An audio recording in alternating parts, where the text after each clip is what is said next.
Olá, companheiros, sejam muito bem-vindos ao nosso estudo do dia de hoje, nessa playlist do livro Ceifa de Luz, de autoria do Espírito Emmanuel, onde passamos a ler, refletir, singelamente, respeitosamente, as mensagens do Espírito Emmanuel. Mensagens que nos edificam, nos consolam, nos fazem parar para pensar, nos fazem parar para rever os nossos passos. Pedimos, como sempre, as bênçãos de Deus, da espiritualidade amiga, para que possamos entender de forma mais profunda essas lições, que possamos conseguir colocá-las no nosso dia a dia, nas nossas vidas de relação. Que Deus abençoe a todos nós, aos nossos familiares, aos amigos, aqueles corações que sempre lembramos deles nesse momento, pedindo que Jesus proteja a todos. A lição de hoje é a lição número 43, que tem como título No Exame Recíproco. E Emmanuel inicia com a carta de Paulo aos Hebreus, no capítulo 10, em que o apóstolo disse: consideremo-nos também uns aos outros para nos estimularmos ao amor e às boas obras. Algumas vezes somos constrangidos a examinar as diretrizes dos nossos companheiros de experiência nas horas em que se mostram em atitude menos edificante. Vimos determinados amigos em lances perigosos do caminho até onde, e até ontem, terão eles entrado em negócios escusos, caindo em lastimáveis enganos, perpetrado delitos, descido a precipícios de sombra, causado prejuízo a outro, lesando a si mesmos, fugindo a deveres respeitáveis, desprezado valiosas oportunidades no erguimento do bem, renegado a fé que lhes servia de âncora, adotado companhias que lhes danificaram a existência, abraçado a irresponsabilidade por norma de ação. Momentos existem nos quais é impossível desconhecer as nossas falhas. Entretanto, tenhamos a devida prudência de situar o mal no passado. Teremos tido comportamentos menos felizes até ontem. Hoje, porém, é novo dia. Auxiliemo-nos reciprocamente, acendendo luz que nos dissipe a sombra, pradomizemos o sentimento em ponto alto, pensemos com a força abençoada do otimismo, falemos para o bem e realizemos o melhor ao nosso alcance no terreno da ação. Recordemos o ensinamento do apóstolo, considerando-nos uns aos outros, não em sentido negativo, e sim com a fraternidade operante, para que tenhamos o necessário estímulo à prática do amor puro, superando as nossas fraquezas em caminho para a vida maior. O outro, assim como nós, passou por esses problemas ontem, viveu esses problemas ontem, mas nós não podemos esquecer que aquilo ficou no passado, que hoje é um novo dia. Se é um novo dia para mim, se Deus, na sua misericórdia divina, me deu a oportunidade da reencarnação e me deu a oportunidade de hoje acordar, eu tenho a oportunidade de recomeçar, de reescrever a minha história. Não com aquelas tintas eu já posso mudar. Assim, como nós, o outro também. Então, quando nós percebemos nesse exame recíproco, uns com os outros, não só no sentido negativo, mas com a fraternidade operante, percebendo que o outro, assim como eu, tem sonhos, tem objetivos a alcançar, tem ideais, tem as dificuldades. E cada vez mais ele vai se aperfeiçoando.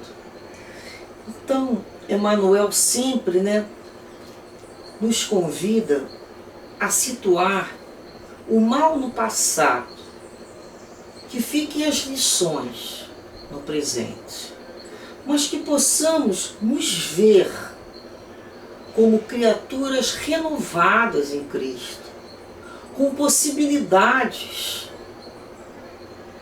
de reescrevermos, de nos recriarmos, assim como o outro também. Então nós não podemos ficar colocando o outro numa caixinha, num estereótipo do qual sim ele vivenciou, mas que não mais diz respeito a ele, porque assim como eu, ele também está no esforço de mudança. Então ele deve ser tirado daquela caixinha. Como é desagradável, quando a gente conversa com alguém e a pessoa só recorda do nosso lado, o lado sombrio, o lado que já se foi. Ela não consegue renovar o entendimento da visão. Não oferece muitas vezes a outra a oportunidade de se reformar, de se reeducar. Porque talvez ela ache que não consiga, talvez ela estenda isso para todo mundo. A visão que se tem para si, se tem para os outros. Então, da mesma maneira. Então, é o cuidado que nós precisamos ter com a gente mesmo e com o outro nesses anos. Até ontem, mas agora já estamos diferentes. Já somos capazes de vencer aquilo que nós tínhamos dificuldade. O Evangelho, segundo o Espiritismo, nós colocamos aqui no capítulo 10, que é Bem-aventurados que são misericordiosos, o item 16, que tem como título a indulgência, uma mensagem do Espírito Protetor José, só o penúltimo, antepenúltimo parágrafo, no finalzinho desse texto do 16, que nos explica assim de uma forma que acho importante a releitura, e vez por outra eu abro esse tema para entender um pouquinho mais o que esse Espírito veio nos orientar, o que ele nos trouxe dessa instrução, como é importante a linha de raciocínio dele, uma linha de raciocínio que nós podemos acompanhar, porque é boa, é do bem. E ele nos diz assim, sobre a indulgência, que é um sentimento que todos devemos ter uns com os outros, não é isso? Então ele vai falar aqui, a indulgência jamais se ocupa com os maus atos dos outros, a menos que isso seja para prestar um serviço. Porém, mesmo assim, ela tem o cuidado de atenuá-los tanto quanto seja possível. Não faz observações que possam chocar. Não traz censuras em seus lábios, apenas conselhos, e a maior parte das vezes discretos. Quando criticais alguém, que conclusão pode ser tirada das vossas palavras? A de que vós que o reprovais não fizestes o que foi motivo da vossa reprovação e de que sois melhor do que o culpado. Homens, quando julgareis vossos próprios corações, vossos próprios pensamentos, vossos próprios atos, sem vos preocupardes com o que fazem os vossos irmãos? Quando tereis olhares severos somente para vós mesmos? Sede, portanto, rigoroso convosco e indulgente com os outros. Pensai naquele que julga em última instância, que conhece os pensamentos secretos de cada coração, e, em consequência, frequentemente perdoa as faltas que censurais, ou condena as que desculpais, porque Ele sabe o que motiva todos os vossos atos. Pensai também que vós que gritais, maldito, talvez tenha cometido faltas mais graves. Meus amigos, sedes indulgentes, porque a indulgência seduz, acalma, corrige, enquanto que o rigor desanima, afasta e irrita. É realmente, né? Quando encontramos ao nosso redor criaturas muito rigorosas nos seus julgamentos, muito severas, nós já nos amedrontamos só de chegar perto delas. Mas quando elas fazem assim com o olho, a gente fala, ih, já vem, né? O que elas conseguem? Conseguem que as pessoas se afastem dela. E que já tampe os ouvidos antes dela começar a falar, muitas das vezes. Porque já criaram um conceito sobre como elas vão falar. E às vezes elas vão começar a modificar essa forma. Então quando elas buscam ser mais indulgentes, saem dessa casa da censura exagerada para o outro e consigo mesmo, elas compreendem tudo. Os que são da casa delas, elas têm uma desculpa pronta, mas quando é o outro é a lei.